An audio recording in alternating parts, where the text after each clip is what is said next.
계속해서 우리가 잠언의 말씀을 묵상하고 있습니다. 잠언 말씀은 하나님의 은혜를 전제하지만 우리가 하나님의 지혜를 찾고 실현하기 위해서 마땅히 책임져야 할, 감당해야 할 내용에 대해서 우리에게 말씀해 주고 있습니다. 그 책임에 대한 상과 벌도 분명히 밝히고 있는데요. 하지만 그것만이 전부가 아님을 우리에게 말씀해 주면서 우리의 삶이 하나님을 경외하는 자의 삶으로 하나님의 지혜를 구하고 하나님의 은혜 가운데 서기를 원하는 말씀을 오늘 우리에게 보여주고 있습니다. 그러면서 우리가 아무리 열심히 모든 일을 감당해 내려고 하지만 그 결국에 하나님의 뜻만이 이 땅에 분명히 서게 될 것을 말씀해 주는 것입니다. 사람이 마음으로 그 길을 계획할지라도 그 걸음을 인도하시는 이가 하나님 되심을 우리에게 계속해서 말씀해 주고 있는 것이지요. 그래서 잠언은 세상에 돌아다니는 윤리와 도덕, 세상의 글이 아닙니다. 이 말씀을 듣고 깨닫는 자들에게 생명이 되고 은혜가 되고 하나님의 인도함을 받는 생명의 말씀임을 우리는 기억해야 할 것입니다. 그래서 잠언을 묵상하는 동안에 우리에게 선과 악이 무엇인지, 의로운 자와 어리석은 삶이 어떠한지를 바르게 분별해내고 우리가 의로운 자로, 지혜로운 자로, 믿음 있는 자로 하나님의 뜻을 나타내며 그 걸음을 걸어가기 위해서 노력하는 성도님들의 삶이 되시기를 바랍니다. 하나님의 주권과 인간의 책임이 동시에 주어지는 것을 깨닫게 하는 말씀이 잠언입니다. 하나님께 모든 걸 내어 맡김으로 우리의 삶을 방관하고 우리의 삶을 포기하는 인생이 아니라 우리에게 주어진 하루하루의 삶 속에서 최선의 삶을 살아가되 그 말씀 위에 든든히 서가기를 주님은 원하시고 계신다는 것이지요. 그래서 지혜 있는 자들은 하나님을 경외하며 살아갑니다. 하나님이 모든 삶의 주권자이고 이 세상을 다스리시는 전능자이심을 고백하며 나아가게 되는 것이지요. 그래서 지혜로운 자의 삶은 게으름을 전제하지 않습니다. 게으름을 경계합니다. 부모가 자식을 훈계하고 자녀는 부모의 교훈을 듣고 그 가정이 든든하게 서는 가정으로 세워지듯 우리는 날마다 말씀을 듣고 말씀의 가르침을 따라서 훈계를 따라 통해 살아가야 함을 말씀해주고 있는 것이지요. 자녀가 부모의 말씀을 듣지 않는 것, 이것은 불효자지요. 어리석은 자입니다. 마찬가지로 우리가 하나님의 말씀을 듣지 않고 살아간다는 것, 이처럼 어리석은 인생은 없을 것입니다.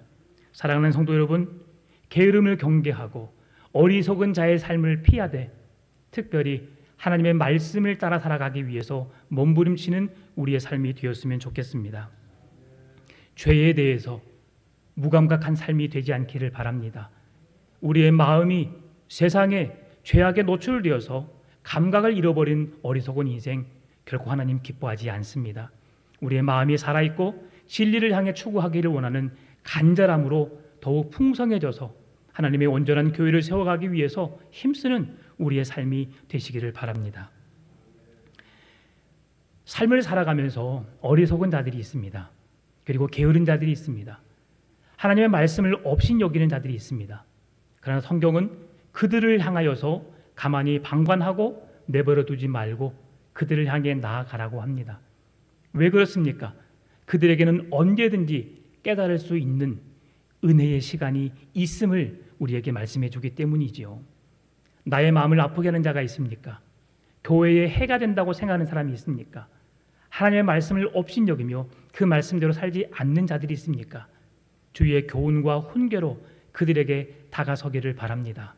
하나님께서 우리를 사랑해 주셨던 것처럼 그 사랑으로 찾아가기를 바랍니다.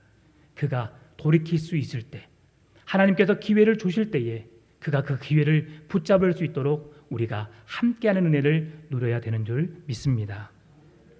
오늘 본문의 18절, 19절, 20절 말씀을 같이 한번 읽어볼까요?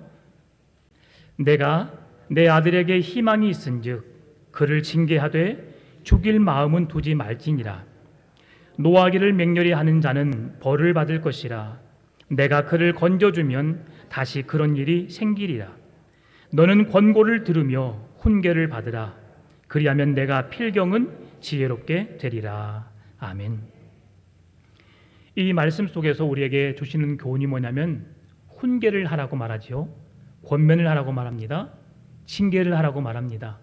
이것은 단순한 권면이 아닙니다. 단순한 훈계나 징계가 아닙니다. 그가 죽음에 이르기 직전까지 그에게 강하게 그냥 명령처럼 그의 길에서 돌이키도록 권면하라는 것입니다.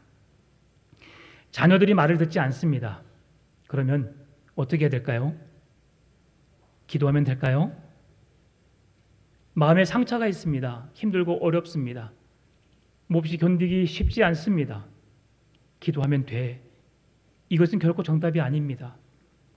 기도하면 됩니다. 하나님이 기도를 통해서 일하시기 때문에 그렇습니다. 그러나 그 사람에 따라서 기도가 필요할 때가 있고 지금은 기도를 멈출 때가 있습니다. 마음이 아프고 상처가 되고 세상으로부터 멀리 떠나간 사람들에게 어떻게 해야 되겠습니까? 그를 찾아가야 되는 것이죠. 어떤 한 가정에 자녀가 있었습니다. 부모가 맞벌이 부부를 하고 자녀에게 아무런 관심이 없었지요. 그러다 보니까 신천지의 유혹이 되어서 신천지에 넘어가게 되었습니다. 그래서 신천지에 넘어간 그 자녀를 찾아가서 부모가 이렇게 말했지요. 내가 너를 어떻게 키웠는데 너가 이럴 수 있어? 내게 돌아와야지. 여러분, 너를 위해서 기도할게. 자녀에게 이 말은 먹히지 않습니다. 자녀는 부모로부터 상처를 받았기 때문에 그 자녀는 어떻게 회복할 수 있을까요? 몸은 건강해? 밥은 먹고 살아? 필요한 용돈은 있니? 돈이라도 있어야지 밥을 먹고 살지. 돈이라도 있어야지 헌금을 하며 살지. 괜찮아. 엄마 아빠가 잘못했어. 난 너를 믿거든. 사랑한다. 그동안 못됐던 것을 용서해다오. 찾아가서 그의 편에 엄마 아빠가 있다는 사실을 느끼게 해줘야 됩니다. 그것이 진정한 사랑이고 그 사람의 회복이죠. 기도할게. 기도합시다. 정답이긴 하지만 그 시기는 맞지 않을 수 있다는 것이죠. 자녀가 말씀 앞에 서지 않고 부모의 훈계를 듣지 않는 자들에게 명령조로 그에게 행하라고 말씀합니다. 그것은 무슨 말씀입니까? 그에게 필요한 것이 무엇인지 깨닫게 해주라는 말씀이죠. 20절은 징계보다 오히려 훈계가 주는 유익, 훈계가 낳는 열매를 더 강조해서 말씀해주고 있습니다. 그 아이가 훈계를 받을 만한 마음이 되었을 때에 그에게 어떠한 삶이 우리에게 나타나야 될 것을 말씀해주고 있는데요. 훈계는 우리의 삶의 징계, 재앙을 피하게 만듭니다. 그리고 하나님의 편에 서는 분별력을 갖게 하지요. 훈계를 통해서 바로잡을 수 있을 때 바로잡을 수 있는 은혜가 우리의 삶 가운데, 가정 가운데, 자녀들의 삶 가운데, 교회 가운데 나타났으면 좋겠습니다. 늘 제가 말씀드리잖아요. 좋은 복음성 가사 중에 하나, 있을 때 잘해. 네, 그렇습니다. 내 편에 있을 때에 내가 말을 하고 그 말을 들을 때에 그때 잘해야 되거든요. 건강할 때에 우리가 주를 위해서 열심히 섬겨야 되거든요. 내가 예전에 이랬는데 어떻게 할 수 있는데 지나가서 후회해봤자 소용없습니다. 오늘이 내가 주님 앞에 바로 서는 그날입니다. 오늘은 내 삶을 여호와께 맡겨야 할 그 시간입니다. 오늘 내가 주를 위해서 일해야 할 그 날임을 기억하시기 바랍니다. 이 기회는 아무 때나 찾아오지 않습니다. 부모가 자녀를 바르게 양육해야 하고 자녀는 부모의 말씀을 듣고 그 훈계를 따라 바르게 살아가야 하지요. 그렇게 내 말이 통할 때에 그때 잘 할 수 있었으면 좋겠습니다. 자녀를 사랑한다는 것, 그것은 무엇입니까? 자녀가 믿음의 길을 가는 길을 벗어나지 않도록 그 길로 지도해 가는 것이지요. 그것은 다시 말하면 말을 들을 수 있을 때, 말을 들어줄 때 그때 바르게 훈계하고 교훈하여 양육하여서 그 말씀의 길을 벗어나지 않는 삶을 살도록 하라는 것이지요. 기차는 기찻길을 탈선해서는 안 되지요. 정해진 길, 노선에 의해서 기차는 움직여집니다. 그 길을 벗어나게 되면 어떤 일이 벌어지지요? 기차 안에 타고 있는 수많은 사람들이 인명의 피해를 입게 되지요. 마찬가지입니다. 하나님의 사람들은 하나님이 정해놓으신 길을 걸어가야 하거든요. 그 길이 믿음의 길입니다. 여호와께 우리 모든 것을 맡기고 내어드리고 하나님이 행하실 일들을 따라 걷는 거거든요. 세상에 유혹이 있고 우리를 넘어지게 하고 자빠지게 할 수 있습니다. 그러나 그때도 주님 주신 힘과 능력으로 일어서서 믿음의 길 걷기를 주저하지 않아야 하는 것이지요. 오늘 본문의 23절 말씀 보면 여호와를 경외하는 것은 사람으로 생명에 이르게 하는 것이라 경외하는 자는 족하게 지내고 재앙을 당하지 아니하느니라. 아멘. 여호와를 경외하는 자의 삶이 어떠한지를 말씀해 주고 있는데요. 사망이 아닌 생명에 이르게 됨을 우리에게 말씀해 주고 있죠. 하나님 편에 서는 것이 옳다는 것을 알게 된 사람은 하나님 앞에서 자신을 온전히 내어 맡기는 겸손의 삶을 사는 사람입니다. 왜냐하면 눈앞에 보여지는 모든 일들과 나타나야 할 모든 일들이 하나님께서 다스리고 계시다는 사실을 알기 때문입니다. 그래서 우리가 걷는 이 삶이 은혜의 여정이요 생명의 길임을 우리는 깨닫게 되는 것이지요. 따라서 겸손한 삶을 사는 사람들에게 하나님은 우리가 어떻게 살아야 할지를 말씀해 주고 있는데요. 겸손한 삶을 사는 사람들은 첫 번째로 사람을 종부리듯 함부로 대하지 않습니다. 두 번째로 내 것도 소중하지만 다른 사람의 것을 더 소중하게 생각하고 보호하려는 마음을 갖게 되지요. 세 번째로 계획이 좌절되고 내 생각대로 되지 않는다 할지라도 다른 사람에게 책임을 전가하지 않고 쉽게 포기하지 않습니다. 어떻게 이런 일이 가능하냐고요? 하나님의 말씀을 받은 훈계를 마음에 새기면 이렇게 살아갈 수 있습니다. 하나님의 말씀을 들은 대로 받은 대로 여러분 마음에 새길 수 있기를 바랍니다. 사람의 생각은 그 마음으로부터 출발한다고 말씀해 주고 있거든요. 우리의 마음밭에 심령에 하나님의 말씀을 새기게 되면 그 말씀이 우리의 삶을 통해 입술을 통해서 나타나게 될 줄 믿습니다. 그러면 우리가 여호와를 경외하는 자로서 삶을 살아가게 되는데요. 여호와를 경외하는 자에게 어떤 유익이 있는지를 살펴보길 원합니다. 여호와를 경외하는 자는 첫 번째로 생명의 유익이 있습니다. 여호와를 경외하는 것은 생명을 얻는 것이라고 말씀해 주셨잖아요. 생명을 얻는 것이 여호와를 경외하는 삶임을 우리에게 말씀해 주고 있습니다.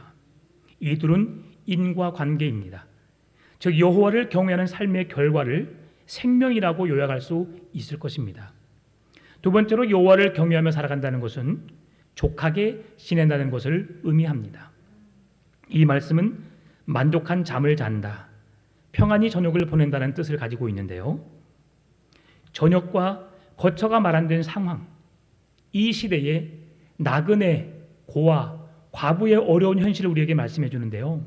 그들은 몸둘 곳이 없었습니다. 하루하루 살아가는 그들의 인생 가운데 오늘 저녁에 평안히 누울 곳이 있다는 것 얼마나 큰 은혜입니까? 그런데 하나님을 경외하는 자들에게 이러한 족한 은혜가 있음을 말씀해 줍니다.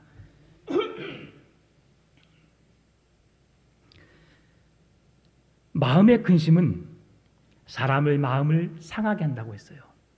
뼈를 상하게 한다고 했어요. 그런데 마음의 즐거움은 양하게 된다고 말씀해 주고 있거든요.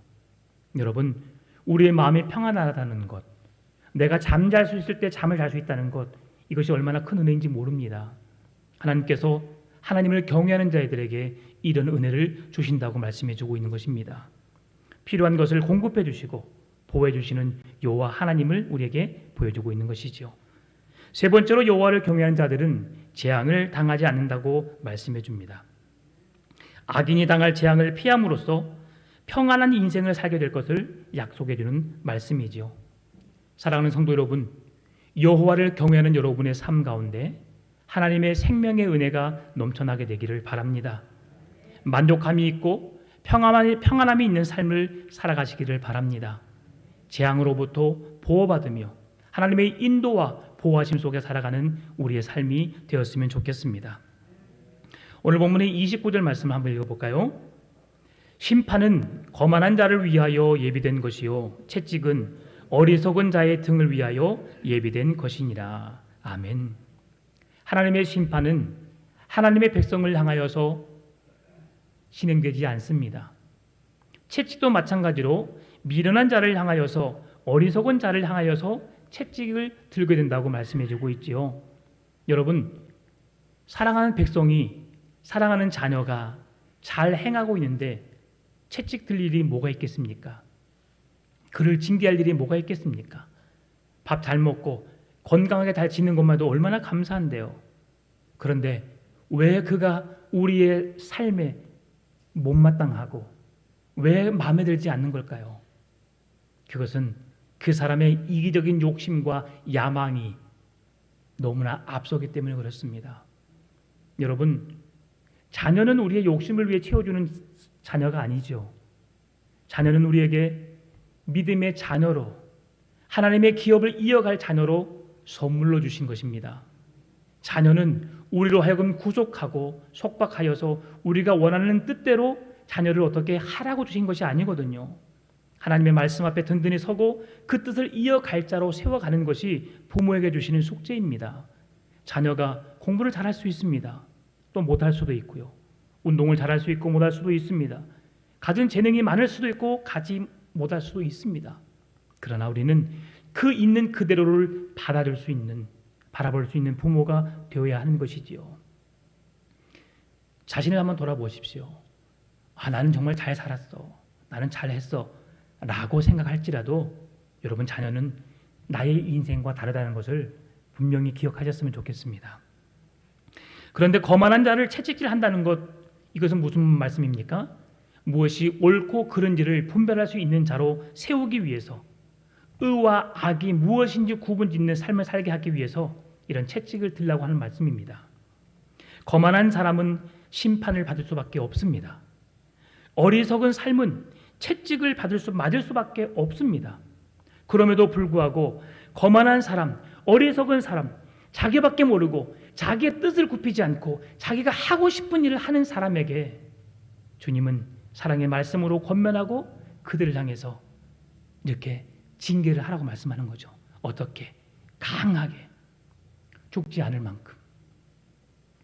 왜냐하면 늦게서라도 죽게로 돌이키는 하나님의 은혜를 사모하고 그의 생명이 사망에서 생명으로 건진받는 것이 더 중요하거든요. 그래서 죄는 미워하되 사람은 미워하지 말라고 말씀하지 않습니까? 오늘 우리 앞에 우리의 삶이 어리석은 자의 삶이 될 수 있습니다. 오늘 우리 앞에 펼쳐지는 인생이 지혜로운 삶을 살아낼 수도 있습니다. 그러나 여러분, 그 길은 내가 선택하는 겁니다. 내가 결정하고 내가 행하는 결과를 통해서 하나님은 그 길이 내 앞에 펼쳐지게 하신다는 사실이죠. 여러분, 어떤 길을 걷기를 원하십니까? 만약 하나님의 뜻보다 내 욕심이, 내 욕구가 강하다면 우리는 어리석은 자의 삶을 살아갈 수밖에 없습니다. 그런데 하나님의 뜻이 더 크고 내가 그 길을 따라가는 자라면 우리는 지혜로운 삶을 살고 있다는 것을 경험하게 될 것입니다. 교회가 교회 될 수 있는 이유는 무엇입니까? 하나님이 주인 되는 겁니다. 예수 그리스도의 몸된 교회에 머리 대신 예수 그리스도의 말씀을 쫓아 성도는 따라가는 것입니다. 그 말씀에 순종하며 나가야 되는 것입니다.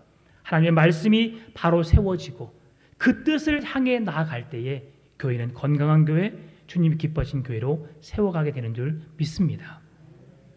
우리에게 주어진 삶의 자리에서 낮은 우리를 돌보시고 우리의 작은 신음에게까지도 귀를 기울이시며 함께 하시는 주의 은혜를 구하시고 그 은혜로 살아가게 되고 그 은혜로 세워지는 우리 풍암전원교회가 되시기를 주의 이름으로 축원합니다. 21절 말씀 보면 사람의 마음에는 많은 계획이 있어도 오직 여호와의 뜻만이 완전히 서리라. 아멘. 지난주의 말씀도 마찬가지죠. 우리가 여호와께 맡기는 인생이 어떠한지를 우리가 살펴보았었잖아요. 사람이 많은 계획을 세운다 할지라도 결국 그 계획을 이루시는 분이 하나님이심을 우리에게 말씀해 주고 있는데요. 따라서 우리는 하나님의 뜻을 구하며 하나님의 뜻을 이루기 위해서 노력하며 살아야 합니다. 우리 앞에 크고 작은 일들이 펼쳐집니다. 그런데 우리는 이 모든 일들을 행하면서 하나님의 자녀로서 그 모든 일들을 행한다고 하지만 우리가 얼마나 믿음의 사람으로서 행하고 있는지 이 시간 우리 자신을 돌아보았으면 좋겠습니다. 사랑하는 성도 여러분, 여러분은 모든 일의 시작과 과정 중에 하나님의 뜻을 물으며 살고 계신지요? 그리스도인은 모든 일을 시작하면서 그리고 마치면서 하나님의 은혜를 구해야 합니다. 매일 아침 반복되는 일상 속에서 여러분은 얼마나 하나님의 은혜를 간구하며 살아가시는지요? 하나님, 나에게 일어날 수 있는 힘을 주시고 하루의 세상을 주신 하나님 고맙습니다. 내게 펼쳐진 이 세상 속에서 나를 붙드시고 나와 함께 하옵소서. 주의 도우심을 간구하는 하루의 첫 시간이 되기를 바랍니다. 많은 기도가 아니어도 됩니다. 주님이 나의 삶의 주인 되심을 고백하고 그 주님과 함께 살아가려고 하는 신앙의 고백을 주님은 기뻐하시거든요. 하나님, 많은 사건과 사고 속에서 나를 지켜주신 것 고맙습니다. 내게 생명 주시고 믿음을 잃지 않도록 오늘도 하루를 무사히 보낼 수 있도록 인도하여 주신 하나님 고맙습니다. 그 사랑을 인하여 살아가겠습니다. 그렇게 날마다 믿음으로 고백하며 살아갔으면 좋겠습니다. 우리에게 펼쳐진 일들을 우리가 바라보면서 우리는 얼마나 기도하는지요. 기도한다는 것은 무엇입니까? 내 자신을 여호와께 맡긴다는 겁니다. 주의 도우심을 간구한다는 것이지요. 하나님의 뜻이 나보다 앞서지 않도록 그 뜻을 따르겠다는 뜻입니다. 모든 일을 행하기 전에 기도로 시작하시기 바랍니다. 성령님의 역사로 일들을 이루어 가졌으면 좋겠습니다. 하나님은 그것을 원하시거든요. 버스를 탈 때에도, 밥을 먹을 때에도, 직장에서 무엇을 할 때에도 그 모든 순간순간 함께 하시는 주의 은혜를 기억하시기 바랍니다. 기도 없이, 성령의 은혜 없이, 하나님의 도우심의 역사 없이 우리는 아무것도 할 수 없습니다. 사람이 많은 것을 계획할지라도 그것을 이루시는 이가 하나님이시기 때문입니다. 오늘 본문의 15절과 24절 말씀을 제가 읽어드리겠습니다. 게으름이 사람으로 깊이 잠들게 하나니 태만한 사람은 줄일 것이니라. 게으른 자는 자기의 손을 그릇에 넣고서도 입으로 올리기를 괴로워하느니라. 아멘. 게으르다는 것은 무엇을 말씀하냐면 하나님께서 주신 기회를 소멸시킨다는 것을 의미합니다. 내게 주어진 기회를 부여잡지 못하고 그 기회를 포기하는 것과도 같습니다. 게으름의 삶이 어떠한지 그릇에 음식이 준비되어 있고 숟가락을 들고 있는데 그것을 입으로 떠넣지 않는다고 말하고 있잖아요. 이처럼 게으름이 어떠한지를 말씀해주고 있는데요. 여러분, 먹지 않으면 건강을 유지할 수 없습니다. 너무 많이 먹어도 과해서 우리 몸을 상하게 할 수 있지만 우리는 적당히 먹고 살아가야 하거든요. 그런데 게으른 자는 먹는 것마저도 하지 않음을 말씀해주고 있죠. 그것은 무엇입니까? 하나님의 뜻을 따르지 않겠다고 말하는 겁니다. 주의 말씀이, 주의 진리가 우리 앞에 펼쳐져 있음에도 불구하고 그 말씀 앞에 서 있음에도 불구하고 그 말씀의 법대로 살아가지 않겠다고 자존심을 구기고 내 뜻을 굽히지 않고 하나님의 뜻을 따르지 않는다는 고백과 같은 것입니다. 여러분, 게으른 자, 나태한 자, 어리석은 자의 삶을 경계해야 될 이유가 바로 여기에 있는 것입니다. 하나님 우리에게 지혜를 주셨습니다. 명철함을 주셨습니다. 은혜를 베푸셨습니다. 그러면 주의 법대로 살아가야 되죠. 말씀을 따라 살아내야 되죠. 그런데 내 생각, 내 뜻 굽히지 않는, 내 앞에 말씀이 있고 진리가 있고 우리가 나가야 할 그림이 그려져 있음에도 불구하고 멈추지 않는, 잠들어 있는, 뒤로 후퇴하는 나의 인생을 말씀해주고 있는 거예요. 게으른 자는, 나태한 자는, 계명을 지키지 않는 자는 자기의 생명을 잃게 된다고 말씀해주고 있습니다. 여러분, 생명을 얻는 자는 누구라고 말씀해주고 있어요? 여호와를 경외하는 자라고 말합니다. 여러분의 생명이 생명으로서 존중받고 세워질 수 있는 이유는 무엇입니까? 여호와를 경외하며 사는 삶을 사는 것입니다.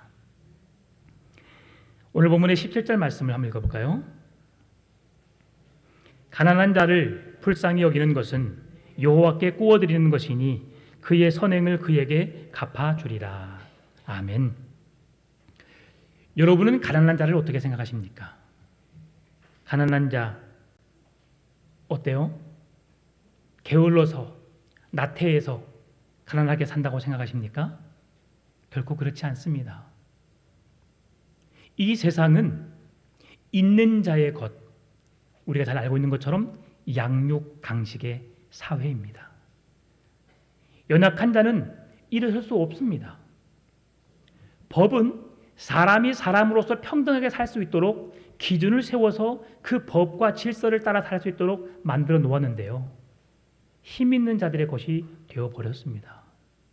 돈 있는 자들이 더 큰 힘으로 없는 자들을 법으로 짓누르는 세상이 되어버렸지요. 그러면 어떻게 우리가 가난한 자들을 대해야 될까요? 하나님의 존귀한 형상으로 바라봐야 합니다. 사람은 돈이 있을 수 있습니다. 없을 수 있습니다. 공부를 열심히 한 사람은 지식으로 충만할 수 있지요. 그러나 공부하지 않는 사람은 지식이 없어요. 노력한 사람은 뭔가 내 노력한 결과를 쌓아 올릴 수 있지만 노력하지 않는 사람은 그의 결과가 뻔하거든요. 그러나 그렇다고 우리는 그들을 미워해서는 안 됩니다. 그들을 평가해서도 안 되지요. 왜 그렇습니까? 우리가 죄를 범하고 많은 사람들에게 거짓을 행하면서 부자로 사는 것보다 차라리 가난하지만 주의 말씀을 따라 살기 위해서 노력하고 정직하게 진실되게 살아가려고 하는 그 모습을 주님이 기뻐한다고 말씀해주고 있거든요. 그러면 우리가 가난하게 살아야 할까요? 결코 그렇지만은 않습니다. 하나님을 믿는 우리 가정이 누구보다도 잘 살았으면 좋겠습니다. 마음대로 쓸 수 있는 여유가 있었으면 좋겠어요. 어떤 사람이 이렇게 말하더라고요. 드라마에서 나는 마트에 가서 아니면 옷가게에 가서 가격 보지 않고 마음대로 썼으면 좋겠다. 말은 멋있잖아요. 근데 그 말한 사람은 자기의 삶을 열심히 살지 않아요.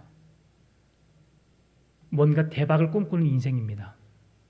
그러나 그 말에는 일리가 있다고 생각이 들어요. 그리스도인은 잘 살아야 되거든요. 사람들 앞에서 못살므로 인해서 손찌검을 당하고 비웃음거리가 되고 조롱거리가 되어서는 안 되거든요. 그래서 우리가 열심히 살아가야 할 이유가 여기 있는 거예요. 기도하고 말씀을 들으면 뭐해? 저렇게 살아가는데. 사람은 비웃을 수 있어요. 사람은 조롱합니다. 그러나 우리는 그런 가운데서도 당당히 서야 될 줄 믿습니다. 왜냐하면 하나님이 나의 아빠가 되시니까요. 그러면 사랑하는 성도들은 그러한 자들을 함께 돌보고 함께 손잡고 같이 걸어가야 합니다. 그래서 초대교회 성도들은 가난한 이웃들을 보고 어떻게 했습니까? 내 소유를 팔아 그들의 필요를 채워줬다고 말씀해주고 있어요. 우리에게 그렇게 행하라고 하는 것은 아닙니다. 그러나 내 마음에 도울 수 있는 힘이 있다면, 여력이 있다면 돕는 것이 유익함을 말씀해주고 있는 것이지요. 여러분, 은행에 예금을 하잖아요. 어떤 믿음으로 여러분 돈을 은행에 맡기셨습니까? 믿으니까요. 은행이 여러분들이 찾아오면 대출을 해주거든요. 그러면 무엇을 보고 대출을 해주죠? 우리의 신용을 믿기 때문에 그러거든요. 손해보는 장사는 하지 않습니다. 마찬가지로 하나님은 우리를 믿어주시거든요. 우리의 신분이 어떻든 우리의 재산의 정도가 어떻든 주님은 그걸 보는 것이 아니라 우리의 마음 중심을 보시거든요. 그 하나님을 향하여서 우리가 정직하게 진실되게 살아갈 수 있었으면 좋겠습니다. 그 결과가 가난일 수도 있고요. 그 결과가 부한 삶일 수 있습니다. 그러나 결코 그 삶으로 교만하지 않으며 그 삶의 기준으로 신앙을 평가하지 않는, 엄지가 있으면 새끼가 있다는 것을 알고 모든 지체의 다양성을 이해하면서 함께 세워져가는 공동체로 우리가 만들어갔으면 좋겠습니다. 가난한 사람에게 긍휼을 베푸는 것은 뭐라고 말씀하냐면 여호와께 구워주는 것과도 같다고 말하거든요. 우리가 은행에 돈을 맡긴다는 것은 은행을 믿는 거잖아요. 은행이 우리에게 대출해 준다는 것은 은행이 우리의 신용을 믿는다는 거잖아요. 우리가 가난한 자를 위해서 구워준다는 것은 하나님을 믿고 신뢰하기 때문에 하나님께서 갚아주실 것을 믿는 믿음으로 그에게 구워줄 수 있음을 말씀해 주는 거거든요. 가난한 자에게 이자를 받고 가난한 자에게 어떤 대가를 요구하지 마시고요. 오히려 성경은 보증 서지 말라고 하잖아요. 그에게 그렇게 내가 갚을 수 있는 능력 없는 일을 행하지 말라고 말합니다. 보증은 서는 사람도 서달라고 하는 모든 사람에게 불행을 자초해 주거든요. 그러니까 내 형편에 맞게 그냥 줘버리십시오. 구워주는 자에게 하나님이 갚아주시는 은혜를 경험하게 될 줄 믿습니다. 할렐루야. 오늘 내가 이제 그러면 집에 가서 누구에게 돈을 꿀까? 그건 아니죠. 성도가 성도로서의 서로 존중하고 성도에 폐를 끼치는 자가 아니라 돕고 협력할 수 있는 자가 되라고 하는 겁니다. 말씀을 마무리합니다. 거짓으로 모은 재물보다 하나님은 가난하게 살지만 정직하게 하나님을 의지하고 살아가는 신실한 백성을 기뻐하십니다. 많은 돈을 버는 것도 중요합니다. 부자로 살고 싶으시지요. 좋은 차를 타고 좋은 집에 살고 싶어 합니다. 그러나 그것보다도 우리의 가정이 믿음 위에 든든히 세워져가는 복된 가정으로 세워져가는 일에 더 큰 관심을 가지고 우선순위를 둘 수 있기를 바랍니다. 성경은 우리에게 가난하고 소외된 자를 향하여서 하나님의 사랑을 실천하라고 말씀해주고 있거든요. 마태복음 25장 40절 말씀 보니까 임금이 대답하여 이르되 내가 진실로 너희에게 이르노니 너희가 여기 내 형제 중에 지극히 작은 자 하나에게 한 것이 곧 내게 한 것이라. 아멘. 사람은 빌린 것을 자주 잊습니다. 잊어버리거든요. 근데 저는 빌려준 것은 잊어버리고 받을 것은 그것도 잊어버립니다. 그런데 그것이 은혜인 것 같아요. 그것을 생각하면서 괜히 마음 아파하고 힘들어할 필요 없이 그냥 편하게 그냥 사는 것이에요. 잊어버리고 있다가 누군가가 주면은 은혜가 되는 것이고요. 없어도 그냥 그만인 거 아니겠습니까? 그래서 우리가 값없이 거저받았으니 거저주는 인생이 되었으면 좋겠어요. 무엇보다도 물질보다도 우리에게 주신 하나님의 사랑, 그 놀라운 복음의 능력을 받은 자로서 그 사랑을 흘려보내는 교회가 되었으면 좋겠습니다. 하나님은 우리로 하여금 구원의 방주가 되기를 원하시거든요. 받은 사랑을 값없이 나누어 주면서 이 교회가 말씀 위에 든든히 세워져 가기를 원하시거든요. 그렇게 함께 지어져 가는 아름다운 믿음의 공동체를 세워가는 풍암전원 교회 되기를 주의 이름으로 축원합니다. 하나님 감사합니다. 다른 길은 없습니다. 주님 기뻐하시는 믿음의 길, 지혜로운 삶의 길을 걸어가게 하여 주시고 우리를 향해 열어놓으신 새롭고 산 길, 구원의 길을 걸어갈 수 있도록 우리에게 믿음의 믿음을 도하여 주옵소서. 감사합니다. 살아계신 예수님의 이름으로 기도드리옵나이다. 아멘.